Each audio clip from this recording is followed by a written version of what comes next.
Greetings, I'm Sharron Goodman-Hill with the Daily Home Bible reading for Friday, July 26, 2024, found in 1 Corinthians, the 14th chapter, 27th through the 33rd verses, titled, So All Learn and Are Encouraged.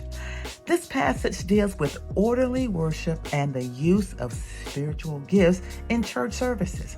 Now, Paul advises the Corinthians and us today to use prophecy and speaking in tongues, but it needs to be done in an orderly way so that they can encourage and instruct others rather than showing off, because we have to remember the Lord endows us with these spiritual gifts, not for ourselves, but for the edification of the saints.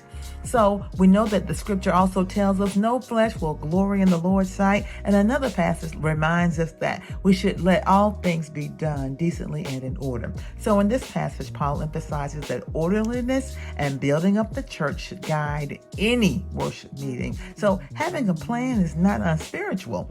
Plan out the services, but God is always in control and we should let him have his way. But we have to remember that God is not the God of confusion, but of peace. So Paul reminds us that public gatherings should be a place to exalt God and build each other up in the faith in an orderly fashion. So when we lead worship, we should not be confused, because God is a God of order, but we should leave that worship service with having learned something and be encouraged. So, all learn and are encouraged. God bless you today, saints, and thank you for the pleasure of your time.